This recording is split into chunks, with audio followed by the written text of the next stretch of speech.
আসসালামু আলাইকুম, শুভেচ্ছা সহ সকলকে স্বাগত জানাচ্ছি চ্যানেল আই সংবাদে। এখনকার আয়োজন নিয়ে আপনাদের সাথে আছি আমি ফাদলিহা বুশরা। শুরুতেই চলুন দেখে নেই সুপার ফ্রেশ ফর্টিফাইড সয়াবিন তেল সংবাদ শিরোনামগুলো। আবার হবে 44তম বিসিএস এর ভাইভা, 45তম বিসিএস এর লিখিত পরীক্ষা পুনর্মূল্যায়ন আর নতুন করে 46 প্রিলিমিনারি পরীক্ষা। তিতুমির কলেজকে বিশ্ববিদ্যালয়ের দাবিতে মঙ্গলবার কলেজ গেটে আবারও অবস্থানে শিক্ষার্থীদের ঘোষণা, ক্লাস পরীক্ষা বর্জনের ডাক। সাবেক মন্ত্রী উপদেষ্টা সহ 13 জনকে ট্রাইব্যুনালে হাজিরের পর কারাগারে প্রেরণ, 17 ডিসেম্বরের মধ্যে তদন্ত প্রতিবেদনের নির্দেশ। গণতন্ত্র ও মানবাধিকার উন্নয়নে ঐক্যমত্যের ঘোষণায় বে অফ বেঙ্গল কনভারসেশনের সমাপ্তি, জলবায়ু সহনশীল জ্বালানির ওপর গুরুত্ব আরোপ। বিশ্ব জলবায়ু সম্মেলনে উন্নত দেশগুলোকে প্রতিশ্রুতি পূরণে সচেষ্ট হওয়ার আহ্বান, ক্ষতিগ্রস্ত ও ঝুঁকিপূর্ণ দেশের জন্য কার্যকর উদ্যোগের পরামর্শ। এবং স্বাধীন বাংলা ফুটবল দলের অধিনায়ক জাকারিয়া পিন্টুর মৃত্যুতে শোক, মঙ্গলবার শহীদ বুদ্ধিজীবী কবরস্থানে এই ফুটবল কিংবদন্তির দাফন।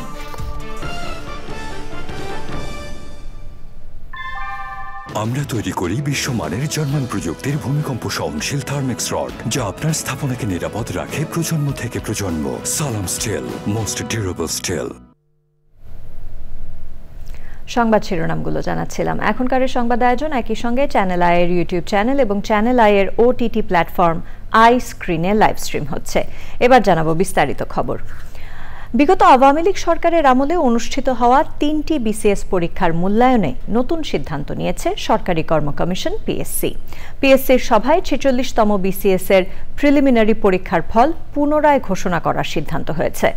নতুন সিদ্ধান্ত অনুযায়ী আগের উত্তীর্ণদের সঙ্গে নতুন করে আরও 10,638 জনকে লিখিত পরীক্ষায় বসানো হবে। এছাড়া বাতিল করা হয়েছে 44তম বিসিএস এর মৌখিক পরীক্ষা।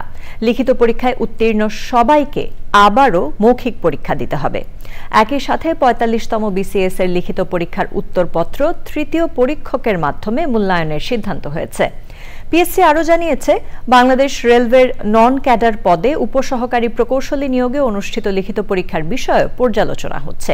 এ বিষয়ে শীঘ্রই সিদ্ধান্ত হবে। তিতুমির কলেজকে বিশ্ববিদ্যালয় করার সরকারি সিদ্ধান্ত না আসা পর্যন্ত সব ধরনের ক্লাস ও পরীক্ষা বর্জনের ঘোষণা দিয়েছে শিক্ষার্থীরা। মঙ্গলবার আবারও কলেজের সামনে অবস্থান কর্মসূচি চালিয়ে যাবে তিতুমির ঐক্য। এর আগে মহাখালীতে অবস্থান নিয়ে 5 ঘণ্টা সড়ক ও রেলপথ অবরোধ করেন আন্দোলনরত শিক্ষার্থীরা। রিয়াজ ইসলামের রিপোর্ট। বিশ্ববিদ্যালয় করার দাবিতে মাস 3 ধরে আন্দোলন করে আসছেন সরকারি তিতুমির কলেজের শিক্ষার্থীরা। সারাদিন সড়ক ও রেলপথ অবরোধের পর বিকেলে 12 সদস্যের শিক্ষার্থীদের একটি দল শিক্ষা উপদেষ্টার সাথে দেখা করতে যায়। তবে সরকারের পক্ষ থেকে মনোপুত আশ্বাস না পেয়ে সন্ধ্যায় আবারও সড়ক অবরোধ করে শিক্ষার্থীরা। দাবি আদায় না হওয়া পর্যন্ত আন্দোলন চালানোর ঘোষণা দেয় তারা। কেন প্রশাসন আমাদের সাথে তালবাহানা করছে, কেন আমাদেরকে ডেকে নিয়ে আমাদের কথা শুনছে না, তার জন্যই মূলত কলেজের মূল ফটকের সামনে আমরা অবস্থান করছি। কেন আমাদের আন্দোলনে সমর্থন জানায়, আবার কেন তারা লিখিত কোনো দলিল দিল না? আমাদের দাবি না মানা পর্যন্ত আমরা রাজপথ ছাড়বো না। কোনো প্রকার আমরা তালবাহানা আমরা চাই না। আমরা তিতুমির বিশ্ববিদ্যালয়ের দাবি, আমাদের এই দাবি মানতে হবে। আন্দোলনরত শিক্ষার্থীদের সংগঠন তিতুমির ঐক্যের প্রতিনিধিরা বলেন, বিশ্ববিদ্যালয় কমিশন গঠন না হওয়া পর্যন্ত কর্মসূচি চলবে। আগামীকালকে আমাদের তিতুমির ঐক্য থেকে সিদ্ধান্ত এটাই, তিতুমিরের ক্যাম্পাসের গেট অনির্দিষ্টকালের জন্য বন্ধ থাকবে। এখানে কোনো পরীক্ষা, ক্লাস, কোনো কিছু সংগঠিত হবে না। এর বাইরে এবার যেটা পজিটিভ মেসেজ, আমরা রাষ্ট্রপক্ষের সাথে আলোচনায় যাচ্ছি, যদি সেখানে পজিটিভ মেসেজ না আসে, মনে রাখবেন শুধুমাত্র রেলগেট নয়, আমরা আরো এক্সট্রিম হতে বাধ্য হব। দাবি আদায় না হলে কঠোর কর্মসূচির হুঁশিয়ার করেন শিক্ষার্থীরা। রিয়াজ ইসলাম, চ্যানেল আই, ঢাকা। ক্ষমতাচ্যুত আওয়ামী লীগ সরকারের মন্ত্রী, প্রতিমন্ত্রী, উপদেষ্টা, সচিব ও সাবেক একজন বিচারপতি সহ ১৩ জনকে প্রথমবারের মতো জুলাই-অগস্ট গণহত্যার অভিযোগে গ্রেফতার দেখানো হয়েছে। তদন্ত প্রতিবেদন দাখিল পর্যন্ত তাদের আটক রাখার নির্দেশ দিয়েছে ট্রাইব্যুনাল। একই সাথে ১৭ ডিসেম্বরের মধ্যে তদন্ত প্রতিবেদন দাখিল করতে বলেছেন আদালত। পলাতক শেখ হাসিনাকে ধরে আনতে রেড নোটিশ জারির জন্য অনুরোধ করা হয়েছে বলে ট্রাইব্যুনালকে জানিয়েছেন চিফ প্রসিকিউটর। মাজহারুল হক মান্নার রিপোর্ট। জুলাই-আগস্ট গণহত্যা মামলায় সকাল 10:30টার পর আন্তর্জাতিক অপর ট্রাইব্যুনালের কাঠগড়ায় হাজির করা হয় সাবেক মন্ত্রী আনিসুল হক, গোলাম দস্তগীর গাজী, শাহজাহান খান, দীপু মনি, ফারুক খান, হাসানুল হক ইনু, রাশেদ খান মেনন, প্রতিমন্ত্রী কামাল আহমেদ মজুমদার ও জুনায়েদ আহমেদ পলককে। সাবেক প্রধানমন্ত্রীর উপদেষ্টা সালমান এফ রহমান ও তৌফিক এলাহি চৌধুরী, আপিল বিভাগের অবসরপ্রাপ্ত বিচারপতি শামসুদ্দিন চৌধুরী মানিক ও সাবেক স্বরাষ্ট্র সচিব জাহাঙ্গীর আলমকেও হাজির করা হয় ট্রাইব্যুনালে। তবে কাঠগড়ার বাইরে বসানো হয় দীপুমণিকে, হাজির করা হয়নি সাবেক মন্ত্রী আব্দুর রাজ্জাককে। সকাল 11টায় এজলাসে আসন গ্রহণ করেন চেয়ারম্যান বিচারপতি মোহাম্মদ গোলাম মর্তুজার নেতৃত্বে 3 সদস্যের ট্রাইব্যুনাল। কানায় কানায় পূর্ণ হয়ে যায় আদালত। শেখ হাসিনা ও তার মন্ত্রিসভার সদস্যসহ অন্যরা অপরাধের সাথে কিভাবে সম্পৃক্ত, আদালতে তার ব্যাখ্যা দেয় প্রসিকিউশন। সবচাইতে বড় দায় হচ্ছে শেখ হাসিনার, এবং তার নির্দেশে তাকে ক্ষমতায় রাখার উদ্দেশ্য বাস্তবায়নের জন্য আজকে বাকি যে 13 জনকে উপস্থিত করা হয়েছিল, তারা ক্যাবিনেটের সদস্য হিসাবে সরকার দলের বিভিন্ন দায়িত্বশীল পদে অধিষ্ঠিত থেকে, কেউ সরকারের আমলাতন্ত্রের মধ্যে যখন স্বরাষ্ট্র সচিব ছিলেন তারা, এমপি ছিলেন, 14 দলীয় জোটের নেতা ছিলেন, রাজনৈতিক সহকর্মী ছিলেন, তারা সবাই মিলে এই অপরাধগুলো সংগঠন করেছেন নৃশংসভাবে। 2 মামলায় তদন্ত শেষ করার জন্য আবেদন করলে আদেশ দেন ট্রাইব্যুনাল। আমরা যেটা আদালতের কাছে জানিয়েছি যে এই অপরাধ একই সাথে সারা বাংলাদেশে 56,000 বর্গমাইল জুড়ে একদম ব্যাপক ভিত্তিক মাত্রায় সংগঠিত হয়েছে এবং টার্গেটেড ওয়েতে পারসিকিউশন করা হয়েছে। এইটার তদন্ত সমাপ্ত করে বিচারের উপযোগী একটা রিপোর্ট দাখিলের জন্য আমাদের একটা যুক্তিসঙ্গত সময় দরকার। আমরা 2 মাস সময় চেয়েছিলাম, আদালত আজকে 1 মাস সময় মঞ্জুর করেছেন। 1 মাস পরে আবার এই রিপোর্ট দাখিলের জন্য থাকবে, সেদিন হয়তো আসামিদেরকে নিয়ে আসা হবে। শৃঙ্খলা রক্ষাকারী বাহিনীর রিপোর্ট যেটা দাখিল করেছেন 1 নম্বর মামলায়, যে একমাত্র আসামি শেখ হাসিনা, তার ব্যাপারে রিপোর্ট এসেছে তিনি দেশের বাইরে পালিয়ে আছেন, ভারতে অবস্থান করছেন।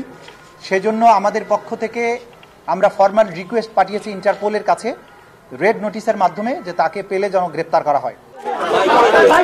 মামলার শুনানির সময় সাবেক প্রতিমন্ত্রী কামাল আহমেদ মজুমদার কয়েকবার কথা বলার জন্য দৃষ্টি আকর্ষণ করলেও ট্রাইব্যুনাল কোনো জবাব দেননি। এর আগে 27 অক্টোবর রাষ্ট্রপক্ষের করা 2টি আবেদনের পরিপ্রেক্ষিতে আসামিদের হাজির করার নির্দেশ দেন ট্রাইব্যুনাল।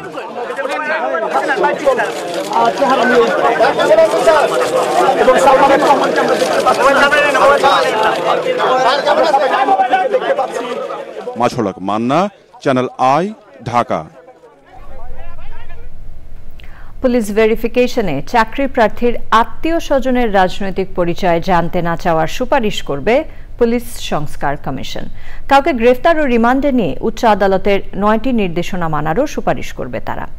পুলিশকে জনবান্ধব করতে প্রয়োজনীয় সব সুপারিশ করা হবে বলে জানান কমিশন প্রধান। ডিসেম্বরের মধ্যে কমিশন তাদের প্রস্তাব দেবে। বিস্তারিত জানাচ্ছেন রফিকুল বাশার। পুলিশ সংস্কারে গঠিত কমিশনের সদস্যরা সচিবালয়ে সাক্ষাৎ করেন স্বরাষ্ট্র উপদেষ্টার সাথে। বৈঠকে কমিশনের কাজের অগ্রগতি সহ বিভিন্ন বিষয়ে তাদের সাথে আলোচনা হয়। আলোচনা শেষে কমিশন প্রধান সাংবাদিকদের জানান, পুলিশ ভেরিফিকেশনে জাতীয় পরিচয়পত্রকে সর্বোচ্চ গুরুত্ব দেওয়া হবে। শুধুমাত্র রাজনৈতিক কারণে কারো আত্মীয় স্বজন রাজনীতি করে, সরকারি দল করে না, এমনকি বেবি, খালা, খালু, ফুপা, এরকম যাদেরকে কোনোভাবেই বলা যায় না সম্পর্কে নিজের পরিবারের সঙ্গে সম্পৃক্ত, তাদের ক্ষেত্রে এইসব যুক্তি দেখে অনেকের ক্ষেত্রে চাকরি হয় না। তা আমরা এই জিনিসগুলোকে বাদ দিতে সুপারিশ করছি, যে আমরা এই আত্মীয় স্বজন না, এখন হলো স্থায়ী ঠিকানা নিয়ে স্থায়ী ঠিকানা যাবে, কিন্তু স্থায়ী ঠিকানায় আবার দেখা হতো যে বাবার নামে সম্পত্তি আছে কিনা, সেটাও নাকি চেক করা হতো। আমরা এটাও চাই না। আমরা বলছি যে সবচেয়ে আমাদের প্রথম 1 নম্বর ডকুমেন্ট হলো ন্যাশনাল আইডি কার্ড, কারণ government already national ID card আইনের মাধ্যমেই এটার পিছনে আইন আছে, back by some law, national ID card. কাউকে গ্রেফতার ও রিমান্ডে নিলে পরিবারের সদস্যদের জানানো সহ উচ্চ আদালতের 9টি নির্দেশনা মানার সুপারিশ করবে পুলিশ সংস্কার কমিশন। 54 বা রিমান্ডে নিয়ে এসে যে শর্ত আছে ওখানে হাইকোর্টের কিছু ডিরেক্টিভস আছে, অনেক লম্বা চলে। একটা দুটো যদি বলেন, যেমন একটা হলো যে ওই তার আত্মীয় স্বজনকে টেলিফোনে জানাবে যে তোমাদের লোক আমরা নিয়ে আসছি, তারপরে একটা কাছে ঘরের ভিতরে রেখে তারা ইন্টারোগেশন করবে, তারপরে তাকে 24 ঘন্টার মধ্যে কোর্টে প্রডিউস করবে। এরকম 9-10টা ডিরেক্টিভস আছে হাইকোর্টের। পুলিশকে বলা হবে যে এই ডিরেক্টিভসগুলো তোমরা মেনে চলো। রাজনৈতিক কাজে পুলিশকে ব্যবহার করার প্রবণতা বন্ধ করার প্রক্রিয়া নিয়েও ভাবা হচ্ছে বলে জানান সংস্কার কমিশনের প্রধান। Rafiqul Bashar, channel I, Dhaka. নতুন আরও 5টি সংস্কার কমিশন গঠন করেছে সরকার। কমিশনগুলো হচ্ছে স্থানীয় সরকার, স্বাস্থ্য, গণমাধ্যম, শ্রমিক অধিকার এবং নারী বিষয়ক কমিশন। চট্টগ্রাম বিশ্ববিদ্যালয়ের লোকপ্রশাসন বিভাগের সাবেক চেয়ারম্যান ও স্থানীয় সরকার বিশেষজ্ঞ অধ্যাপক তোফায়েল আহমেদকে প্রধান করে 8 সদস্যের স্থানীয় সরকার সংস্কার কমিশন গঠনের সিদ্ধান্ত হয়েছে। প্রবীণ সাংবাদিক কামাল আহমেদকে প্রধান করে গণমাধ্যম, সৈয়দ সুলতান উদ্দিন আহমেদকে প্রধান করে শ্রম অধিকার বিষয়ক কমিশন, প্রফেসর একে আজাদ খানকে প্রধান করে স্বাস্থ্য খাত ও নারী পক্ষের প্রতিষ্ঠাতা সদস্য শিরিন পারভিনকে প্রধান করে নারী বিষয়ক সংস্কার কমিশন গঠন করা হয়েছে। 90 দিনের মধ্যে কমিশনগুলোকে প্রতিবেদন দিতে হবে। এর আগে নির্বাচন ব্যবস্থা, পুলিশ, বিচার বিভাগ, জনপ্রশাসন, সংবিধান ও দুর্নীতি দমন বিষয়ে সংস্কারের জন্য 6টি কমিশন গঠন করে অন্তর্বর্তীকালীন সরকার।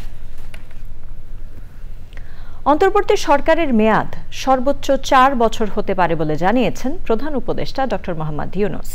কাতার ভিত্তিক সংবাদ মাধ্যম আল জাজিরাকে তিনি বলেছেন, বাংলাদেশের জনগণ ও রাজনৈতিক দলগুলোর মতামতের ভিত্তিতে দেশের সব ক্ষেত্রে চলমান সংস্কার শেষেই নির্বাচন দেয়া হবে। সাদি মাহমুদের report. Mohammed Yunus, Chief Advisor of Bangladesh, talks to Al Jazeera. আজারবাইজানের রাজধানী বাকুতে জাতিসংঘের জলবায়ু সম্মেলনের ফাঁকে টক টু আল জাজিরাতে সাংবাদিক নিক ক্লার্কের মুখোমুখি হন বাংলাদেশের অন্তর্বর্তী সরকারের প্রধান উপদেষ্টা ডক্টর মোহাম্মদ ইউনূস। সাক্ষাৎকারে জলবায়ু পরিবর্তনের প্রভাবে বাংলাদেশের সংকট নিয়ে কথা বলার পাশাপাশি বাংলাদেশের চলমান সংস্কার প্রক্রিয়া, আগামী নির্বাচন, পরিবর্তিত পরিস্থিতিতে কূটনৈতিক সম্পর্ক এবং যুক্তরাষ্ট্রের নবনির্বাচিত প্রেসিডেন্ট ডোনাল্ড ট্রাম্পের সঙ্গে সম্পর্ক নিয়েও কথা বলেন প্রধান উপদেষ্টা। I had no interaction with President Trump in the past, so I had no problem with him. সাক্ষাৎকারে অন্তর্বর্তী সরকারের মেয়াদ প্রসঙ্গে ডক্টর ইউনূস জানান, যত দ্রুত সম্ভব নির্বাচন দিতে চান তিনি, তবে সর্বোচ্চ 4 বছর পর্যন্ত থাকতে পারে অন্তর্বর্তী সরকার। I think everybody has interim government. We are not his perpetual government. With a regular government is for 5 years, for example. That's about it. Or the new constitution may say 4 years, probably, because people want to move faster term of the. So it should be under 4 years, that's for sure. So it's all question of what people want. The population, the political parties want. If political parties say, forget about it, give the election, let's do it, we'll do it. You have a chance. You didn't take it. So you could be interim head for 4 years, which is pretty much an electoral term, isn't it? I didn't say that I'll be for 4 years. I'm saying this is the term, that maximum that one can go. Right. But that's not our intention. Our intention is to get it done as quickly as possible. ভারতে পলাতক শেখ হাসিনা সম্পর্কে তিনি বলেন, হাসিনা ভারত থেকে বাংলাদেশকে অস্থিতিশীল করার চেষ্টা করছেন, তাকে ভারতের কাছে ফেরত চাওয়া হবে বলেও উল্লেখ করেন প্রধান উপদেষ্টা। She's making speeches, calling for movements inside of Bangladesh. This is not going to be helpful for Bangladesh at all. So we draw attention to the Indian authorities that you are hosting her, that's fine, but also please make sure that she doesn't create problem for us. Will you be pushing for her extradition? Yes, because there's a legal process going on. And he is found guilty and definitely she will be asked for repatriation. আগামী নির্বাচনে অংশগ্রহণ করবেন কিনা জানতে চাইলে doctor Yunus বলেন, জীবন সায়ান্নে তার এ ধরনের কোনো ইচ্ছা নেই। Would you stand for election? No, I'm not a politician. I enjoy my role, what I have been doing at my last stage of my life. I'm not going to change that. Mohammed Yunus, thank you. সাদি Mahmud, channel I, Dhaka. আল জাজিরায় দেয়া প্রধান উপদেষ্টার বক্তব্য গণমাধ্যমে ভুলভাবে উপস্থাপিত হয়েছে বলে মন্তব্য করেছেন প্রধান উপদেষ্টার প্রেস সচিব শফিকুল আলম। সোমবার সন্ধ্যায় রাজধানীর ফরেন সার্ভিস একাডেমিতে আয়োজিত সংবাদ সম্মেলনে তিনি এ মন্তব্য করেন। পুলিশের একটি পরিসংখ্যান উল্লেখ করে প্রেস সচিব বলেন, গত বছরের অক্টোবরের তুলনায় এ বছরের অক্টোবরে এসে হত্যাকাণ্ডের ঘটনা কমেছে। দেশের আইনশৃঙ্খলা পরিস্থিতি ভালোর দিকে যাচ্ছে বলেও উল্লেখ করেন তিনি। আল জাজিরায় দেয়া প্রধান উপদেষ্টার বক্তব্যটি ভালোভাবে শুনতে অনুরোধ জানান প্রেস সচিব। ভালো মতো জিনিসটা না শুনে অনেকে হেডলাইন দিয়ে দিচ্ছে। আমার কথা আপনারা একটু শুনেন। তারপর বলছে যে 4 বছরের কম, তারপরে কোশ্চেনটা উনি বলছে যে আরো আপনি দেখেন না পুরোটা ক্লিয়ার করা হচ্ছে, এখানে 4 বছরের কথা কিন্তু বলা হয় না। হ্যাঁ, এটাও 4 বছরের রেফারেন্সটা আসছে। আপনি জানেন কিছুদিন আগে কনস্টিটিউশন কারো ডিমান্ড ছিল যে পার্লামেন্টটা 4 বছর হোক, ঠিক না? সেই আলোকে একটা গভর্নমেন্টের ক্ষেত্রে এটা আসছে, এটা not to the interim government. বিএনপির ভারপ্রাপ্ত চেয়ারম্যান তারেক রহমান বলেছেন, আওয়ামী লীগ সরকারের বিরুদ্ধে দীর্ঘদিনের আন্দোলনে যারা আত্মাহুতি দিয়েছে, শহীদ হয়েছে, বিএনপি ক্ষমতায় গেলে তাদের নামে বিভিন্ন রাষ্ট্রীয় প্রতিষ্ঠানের নামকরণ করা হবে। রাজধানীতে আমরা বিএনপি পরিবারের উদ্যোগে হুইল চেয়ার বিতরণ অনুষ্ঠানে ভার্চুয়ালি যুক্ত হয়ে তারেক রহমান এই কথা বলেন। তিনি বলেন, মানুষের পাশে মানুষ দাঁড়ালেই একটি মানবিক বাংলাদেশ হবে। রাহুল রায়ের রিপোর্ট। জুলাই আগস্ট আন্দোলনে শহীদ পরিবার ও আহতদের পাশে দাঁড়াচ্ছে আমরা বিএনপি পরিবার। শুধু জুলাই আগস্ট আন্দোলন নয়, আওয়ামী সরকারের 15 বছরে বিভিন্ন আন্দোলনে আহত ও ক্ষতিগ্রস্তদের জন্য সাহায্যের হাত বাড়িয়ে দিয়েছে তারা।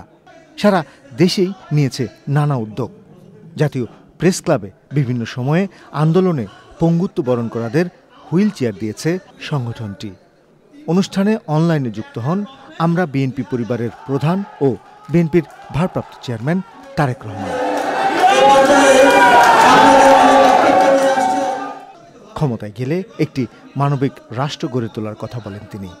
ভবিষ্যতে ইনশাআল্লাহ জনগণের সমর্থন নিয়ে বিএনপি সরকার গঠনে সক্ষম হলে যারা শহীদ হয়েছেন সারা দেশে, স্বৈরাচারকে বিদায় করার জন্য যারা নিজের জীবন উৎসর্গ করেছেন, এরকম প্রতিটি মানুষের নামে বিভিন্ন এলাকায় রাষ্ট্রের যে প্রতিষ্ঠানগুলো তৈরি হবে, এই মানুষগুলো যাতে হারিয়ে না যায়, তাদের নাম যাতে হারিয়ে না যায়, সেজন্য রাষ্ট্রীয় যে সকল প্রতিষ্ঠান বিভিন্ন এলাকায় নামে সেই প্রতিষ্ঠানগুলো নামকরণ করার একটি প্রস্তাবনা আমাদের রয়েছে, ইচ্ছা আমাদের রয়েছে।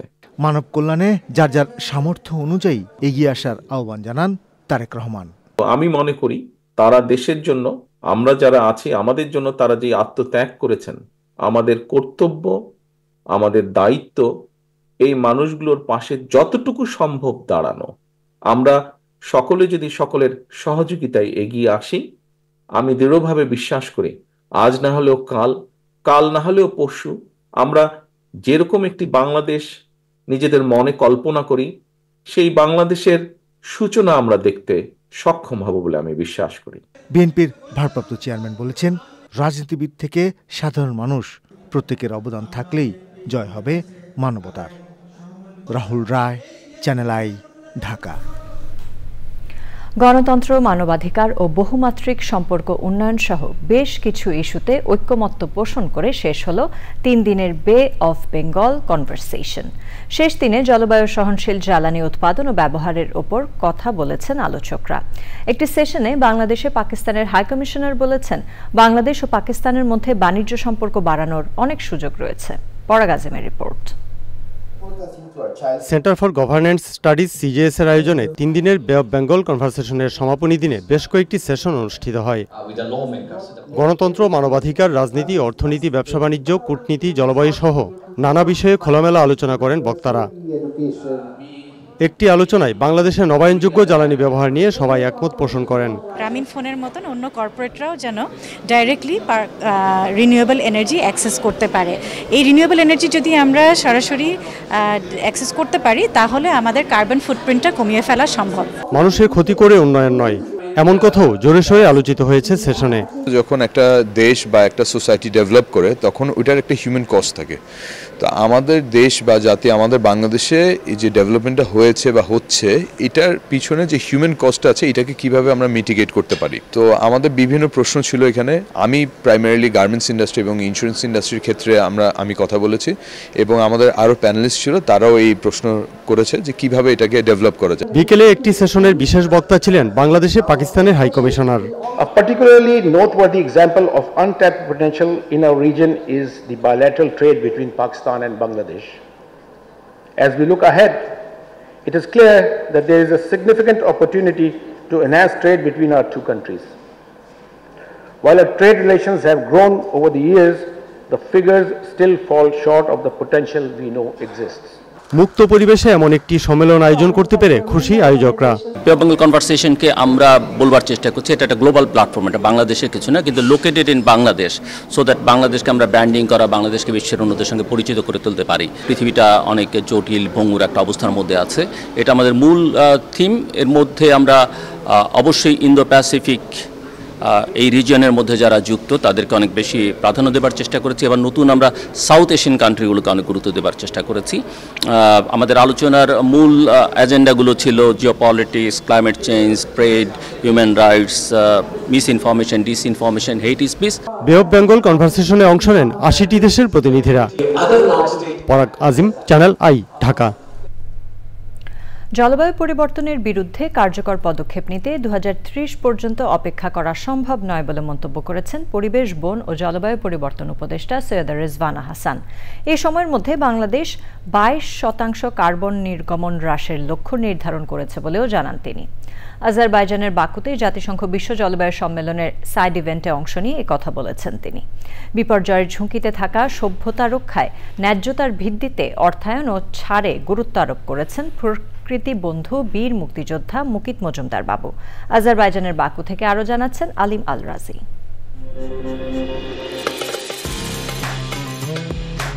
নানা প্রতিকূলতা, দুর্যোগ ও বিপর্যয়ে ধুঁকছে ধরিত্রী। এমন পরিস্থিতিতে বিশ্বব্যাপী তাপমাত্রা বৃদ্ধি ১.৫ ডিগ্রি সেলসিয়াসের মধ্যে সীমাবদ্ধ রাখার লক্ষ্য আর অর্জনযোগ্য নয় বলে মন্তব্য করেছেন বিশেষজ্ঞরা। এদিকে জলবায়ু অর্থায়ন চুক্তির ধীর গতিতে হতাশা জানিয়েছে পরিবেশবাদী গোষ্ঠী ও সংগঠনগুলো। সম্মেলনের আয়োজক দেশ হিসেবে জলবায়ু অর্থায়নে ২০৩০ সালের মধ্যে ১২০ বিলিয়ন মার্কিন ডলার বরাদ্দের ঘোষণা দিয়েছে আজারবাইজান। সম্মেলনের দ্বিতীয় সপ্তাহের শুরুতে সাইড ইভেন্টগুলোতে চলছে নানা আলোচনা। প্রথমবারের মতো জাতীয়ভাবে loss and damage assessment framework তুলে ধরেছে বাংলাদেশ। এতে উঠে আসে বাংলাদেশ সহ ভয়াবহ ঝুঁকিতে থাকা দেশগুলোর তথ্য উপাত্ত। জানানো হয় জলবায়ু ন্যায় বিচার প্রতিষ্ঠার দাবি। বিভিন্ন ধরনের ডিজাস্টার হচ্ছে, সেখান থেকে আমাদের ক্লাইমেট ইন্ডিউস ডিজাস্টারগুলো আইডেন্টিফাই করা এবং তার যে ড্যামেজ হচ্ছে আমাদের কমিউনিটির যে রাইটটাকে এস্টাবলিশ করা, প্লাস আমরা প্রপার জায়গাতে আমাদের এই রেজ করা। আমরা যদি এই ডিসপ্লেসমেন্ট ইস্যুটাকে ন্যাশনাল প্ল্যানিংয়ে ইন্টিগ্রেট করতে পারি, ডেফিনেটলি এটি একটি আমাদের লস অ্যান্ড ড্যামেজ অ্যাসেসমেন্টের ক্ষেত্রে একটি নতুন মাত্রা যোগ করবে। সেই ফ্রেমওয়ার্ক দিয়ে আমরা economic and non economic loss and damage বের করে আমরা তখন এটাকে বের করতে পারবো। এবং বাংলাদেশ অলওয়েজ ক্লাইমেট চেঞ্জের যে কোনো অ্যাকশনে খুবই পায়োনিয়ার।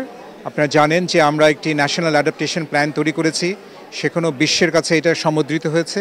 বৈশ্বিক গ্রিনহাউস গ্যাস নির্গমনে বাংলাদেশের পরিমাণ মাত্র 0.4% হলেও জলবায়ু অভিঘাত ও মানবসৃষ্ট দুর্যোগে চরম ক্ষতির শিকার হচ্ছে।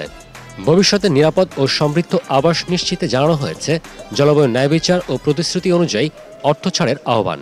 আমরা যে নানাভাবে ক্ষতিগ্রস্ত হচ্ছি এবং আমাদের যে ডিসপ্লেসমেন্ট হচ্ছে ক্ষতিগ্রস্ত জনসংখ্যার, এবং সেখানে যেটা এক্সপেক্টেড যে 2050 সালের মধ্যে 133 মিলিয়ন লোক এই জলবায়ুর কারণে ডিসপ্লেসড হবে, এবং যেটা কিন্তু একটা ভয়াবহ ব্যাপার। আমরা যদি এখনই ইনিশিয়েটিভ না নেই এবং জোরে সোরে এই ব্যাপারে ন্যাশনাল ফ্রেমওয়ার্কের মাধ্যমে এগিয়ে নিয়ে না যাই, তাহলে কিন্তু আমাদের একটা বিশাল ডিজাস্টার অপেক্ষা করছে আমাদের জন্য। সুতরাং এই ব্যাপারটি কিন্তু আমাদের মাথায় রাখতে হবে এবং এ নিয়ে কিন্তু সবাইকে এগিয়ে আসতে হবে এবং কাজ করতে হবে। এবং এই ব্যাপারটিকে আমাদের মাননীয় উপদেষ্টা বলেছেন যেন আমরা দেরি আর না করি, আমরা যেন দ্রুত এই ব্যাপারে এগিয়ে আসি। এই আন্তর্জাতিক দর কষাকষি শেষ হওয়া পর্যন্ত বসে থাকার কোনো সুযোগ নেই, কারণ আমরা প্রতিনিয়ত যা মুখোমুখি হচ্ছি, আমাদের জনগোষ্ঠীর মানিয়ে নেওয়ার ক্ষমতা তার থেকে অনেক কম। আরেকটা হচ্ছে উন্নত দেশগুলো তাদের যে অর্থনৈতিক মডেল এবং কার্বন নিঃসরণ না কমানোর কারণে কিন্তু এই ক্ষতিগুলো বেড়ে যাচ্ছে। এদিকে বিশ্বজুড়ে যুদ্ধ ও গণহত্যা বন্ধের পাশাপাশি ধরিত্রী রক্ষায় জীবাশ্ম জ্বালানির ব্যবহার বন্ধে জোর কর্মসূচি করছেন পরিবেশবাদীরা। করুণ বাস্তবতা বলছে, জলবায়ু অভিঘাত ও মানবসৃষ্ট কারণে এই মুহূর্তে বাংলাদেশের 50 লাখ মানুষ বাস্তুচ্যুতির ঝুঁকিতে রয়েছেন। ধনী দেশগুলোর রাজনৈতিক সদিচ্ছা ও পর্যাপ্ত অর্থায়নের পাশাপাশি কার্যকর উদ্যোগে সমাধানের রূপরেখা দেখছেন জলবায়ু বিশেষজ্ঞরা। আলিমাল রাজি, চ্যানেল আই, বাকু, আজারবাইজান। এবার রয়েছে আই স্পোর্টস।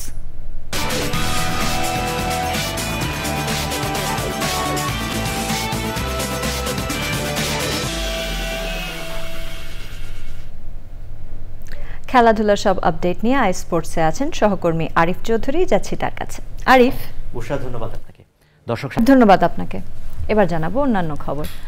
167 জন সাংবাদিকের প্রেস অ্যাক্রেডিটেশন কার্ড বাতিলের নিন্দা জানিয়ে তা পুনর্বহালের দাবি জানিয়েছে বাংলাদেশে বিদেশি গণমাধ্যমে কর্মরত সাংবাদিকদের সংগঠন overseas correspondents association Bangladesh OKUP. সোমবার সংগঠনটির সভাপতি নজরুল ইসলাম ও সাধারণ সম্পাদক জুলহাস আলমের সই করা এক প্রেস বিজ্ঞপ্তিতে সংগঠনটি এই নিন্দা জানায়। সাংবাদিকদের নামে করা বিভিন্ন হত্যা মামলারও প্রতিবাদ জানিয়েছে ওকাব।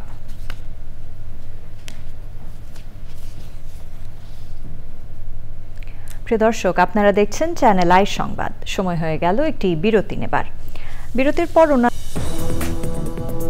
বিরতির পর সাথে থাকার জন্য ধন্যবাদ সবাইকে।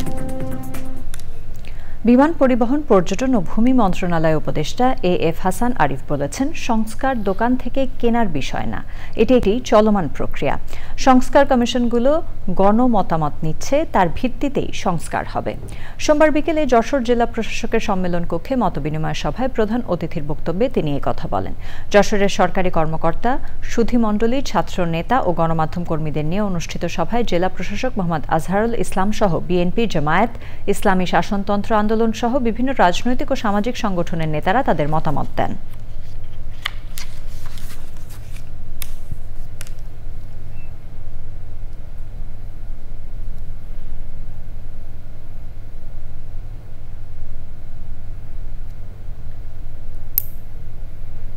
নিটোল টাটা আন্তর্জাতিক সংবাদ।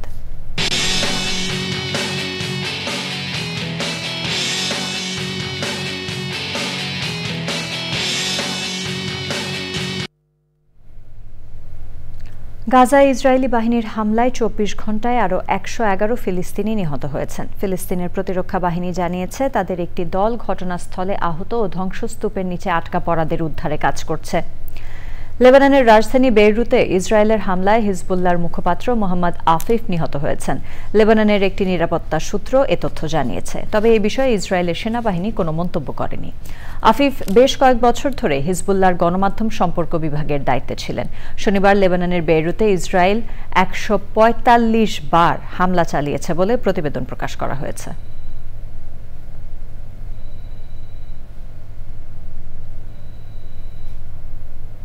আই স্ক্রিন সাংস্কৃতিক সংবাদ।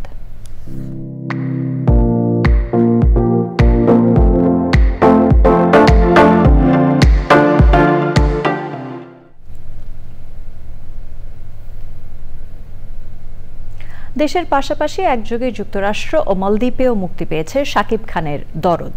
দুটি দেশে চলা সবগুলো শোই হাউসফুল যাচ্ছে বলে জানিয়েছেন সংশ্লিষ্টরা। সামাজিক যোগাযোগ মাধ্যমে ছড়িয়ে পড়া সিনেমা হলের বিভিন্ন ভিডিও ও ছবিতেও এমনটা দেখা গেছে।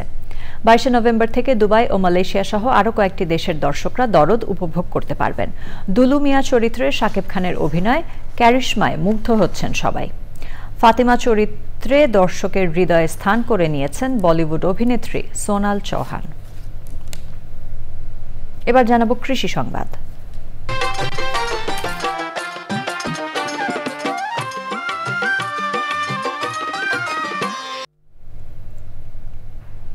অন্তর্বর্তী সরকার পলিথিনের ব্যাগ ব্যবহার নিষিদ্ধের ঘোষণা দেয়ায় বাজারে বেড়েছে পাটের চাহিদা, সেই সঙ্গে বেড়েছে দামও। এতে লাভবান হচ্ছেন মধ্যস্বত্বভোগী ও ব্যবসায়ীরা। তবে পাটের দাম বাড়লেও ন্যায্য মূল্য না পাওয়ায় সন্তুষ্ট নন কুড়িগ্রামের পাট চাষিরা।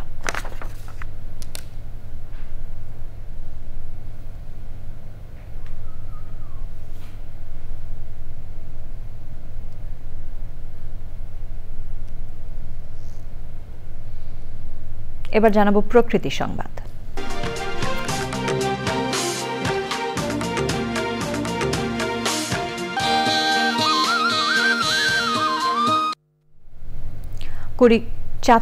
চাঁদপুর শহর রক্ষা বাঁধ পরিদর্শন করেছেন বাস্তবায়ন, পরিবীক্ষণ ও মূল্যায়ন বিভাগের সহকারী নির্বাহী প্রকৌশলী সঞ্জয় কর্মকার। পদ্মা, মেঘনা ও ডাকাতিয়া নদীর মিলনস্থল এলাকায় নদী ভাঙন পরিস্থিতি ও শহর রক্ষা বাঁধের চলমান কাজ পর্যবেক্ষণ করেন তিনি। সে সময় চাঁদপুরের বাংলাদেশ পানি উন্নয়ন বোর্ডের নির্বাহী প্রকৌশলী মোহাম্মদ জহুরুল ইসলাম সহ শহর সংরক্ষণ পুনর্বাসন প্রকল্পের কর্মকর্তারা উপস্থিত ছিলেন।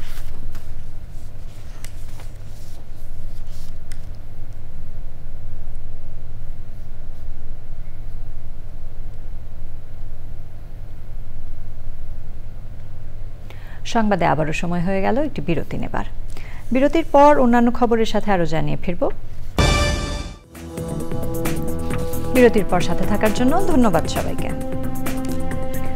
কৃষি জমি রক্ষা এবং পরিবেশ বাঁচাতে আওতা বাড়িয়ে সারা দেশের 7 থেকে 8% সুদে বাড়ি নির্মাণে অর্থায়ন করছে হাউস বিল্ডিং ফাইন্যান্স কর্পোরেশন। কার্যক্রমটির দ্বিতীয় পর্ব উদ্বোধন করে অর্থ উপদেষ্টা বলেছেন, যথাযথ পরিকল্পনার অভাবে দেশের উন্নয়ন কেবল রাজধানী সহ কয়েকটি শহরেই সীমাবদ্ধ। অন্তর্বর্তী সরকার সুষম উন্নয়নে বিশ্বাস করে, তাই প্রান্তিক মানুষের কাছে উন্নয়নের সুফল নিয়ে যাওয়ার আহ্বান জানান তিনি। রিজভিনা বাজের রিপোর্ট। হাউস বিল্ডিং ফাইন্যান্স কর্পোরেশনের আয়োজনে রুরাল অ্যান্ড পেরিয়ারবান হাউজিং ফাইন্যান্স প্রকল্পের দ্বিতীয় পর্বের কর্মশালায় প্রধান অতিথি অর্থ উপদেষ্টা। ইসলামী উন্নয়ন ব্যাংকের 4.5 কোটি টাকা বিনিয়োগে দেশব্যাপী মধ্যবিত্ত এবং নিম্নবিত্ত গ্রাহকের জন্য পরিবেশ বান্ধব ও জলবায়ু সহনশীল আবাসনের উদ্যোগ নিয়েছে সরকার। প্রথম পর্বে এরই মধ্যে 928 কোটি টাকা ব্যয়ে 64,000 উপকারভোগী 11 শতাধিক বাড়ি বানিয়েছেন।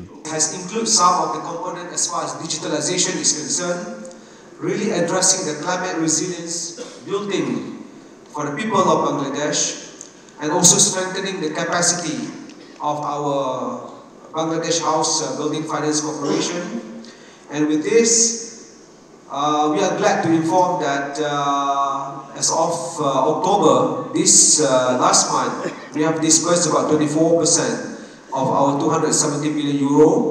Living not in a slum, nor in unhealthy, uneducated status, nor in an uncultured way of life. কয়েকজনে মিলেও একটা জায়গা কিনে সেখানে বাড়ি করতে পারে। ফলশ্রুতিতে একদিকে যে আমাদের এগ্রিকালচার ল্যান্ড সেটাও সেফ হলো, পাশাপাশি কয়েকজনে মিলে পরিবেশটাও সুন্দর হলো এবং সাশ্রয়ী হলো। 2028 সাল মেয়াদী প্রকল্পটি শেষ হওয়ার পর কমপক্ষে আরও 70,000 মানুষ ঋণের আওতায় আসবে। নির্মাণ হবে 1989টি বাড়ি। উদ্যোগটির সার্থক বাস্তবায়ন চান অর্থ উপদেষ্টা। বাড়ির থেকে অফিস করতে পারি, দরকার হলে দুপুরবেলা খেয়ে আসতে পারি, বাড়ি থেকে নামাজ পড়ে আসতে পারি। ইটস এ গুড, এটা সুখের বিষয়। কিন্তু দিস অ্যাটিটিউড যে, আর সবচেয়ে বেশি হলো স্কুল কলেজগুলোর সুবিধা এইগুলো। And it's a fault of our development strategy. We didn't have what we call decentralized development. এই প্রকল্পের ফলে কমপক্ষে 225 হেক্টর কৃষি জমি রক্ষা পাবে আর কার্বন নিঃসরণ কমবে 15,038 টন। Rizvina Waz, Channel I, Dhaka. ক্ষমতার পট পরিবর্তনের সাথে সাথে নবায়নযোগ্য জ্বালানিতে বিনিয়োগ বাধাগ্রস্ত করার সুযোগ নেই বলে দাবি করেছেন এবি পার্টির যুগ্ম সদস্য সচিব ব্যারিস্টার আসাদুজ্জামান ফুয়াদ। বিকেলে রাজধানীর বিজয়নগরে আমার বাংলাদেশ পার্টির প্রধান কার্যালয়ে নবায়নযোগ্য জ্বালানি খাত নিয়ে সরকারের করণীয় বিষয়ে আয়োজিত সংবাদ সম্মেলনে তিনি এসব কথা বলেন। এ সময় তিনি সরকারের প্রতি নবায়নযোগ্য জ্বালানি খাত নিয়ে 10 দফা প্রস্তাবনা তুলে ধরেন।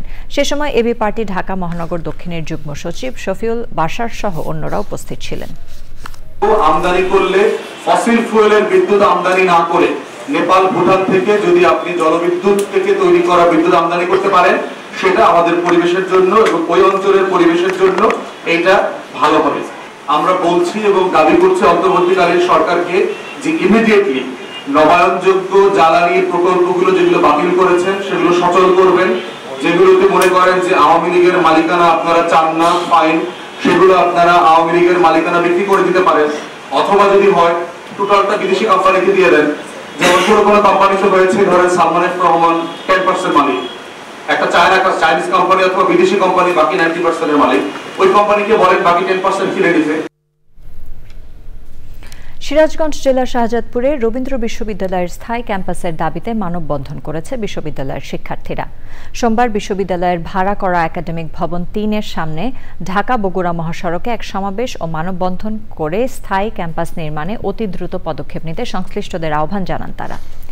মানববন্ধনটি শাহজাদপুর শহরের বিভিন্ন জায়গা প্রদক্ষিণ করে বিশ্ববিদ্যালয়ের প্রশাসনিক ভবনে গেলে রবীন্দ্র বিশ্ববিদ্যালয়ের উপাচার্য ডক্টর এস.এম. হাসান তালুকদার শিক্ষার্থীদের দাবি বাস্তবায়নের আশ্বাস দেন।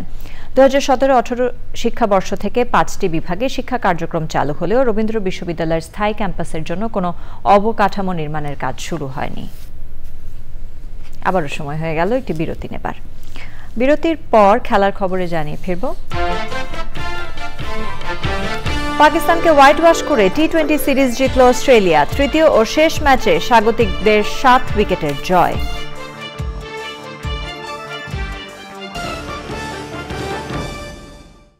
স্যার, একটা বিজনেস স্টোরি আছে, কভার করি। আমন্ত্রণ চ্যানেল আই সংবাদে।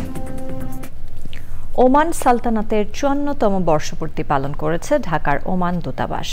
দেশটির রাষ্ট্রদূত আব্দুল গফার আল করিম আল বুলুশির আমন্ত্রণে রাজধানীর একটি বেসরকারি হোটেলে আয়োজিত বর্ষপূর্তি ও দেশটির জাতীয় দিবসের অনুষ্ঠানে অংশ নেন অন্তর্বর্তী সরকারের উপদেষ্টা ডক্টর আসিফ নজরুল, বিএনপির স্থায়ী কমিটির সদস্য আমির খসরু মাহমুদ চৌধুরী সহ রাজনৈতিক দল, ব্যবসায়ী ও বিভিন্ন দেশের প্রতিনিধিরা। ওমানের রাষ্ট্রদূত বলেন, 1974 সাল থেকে বাংলাদেশ এবং ওমানের সম্পর্ক আন্তরিকতার উপর প্রতিষ্ঠিত। বর্তমান অন্তর্বর্তীকালীন সরকারের সাথে দ্বিপাক্ষিক সম্পর্ক উন্নয়ন অব্যাহত থাকবে বলেও আশাবাদ প্রকাশ করেন তিনি।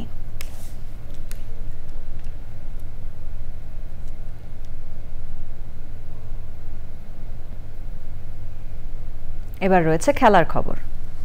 এরই সাথে আয়োজনের শেষ পর্যায়ে আমরা, তবে যাবার আগে সুপার ফ্রেশ ফর্টিফাইড সয়াবিন তেল সংবাদ শিরোনামগুলো জানিয়ে দিচ্ছি আরো একবার।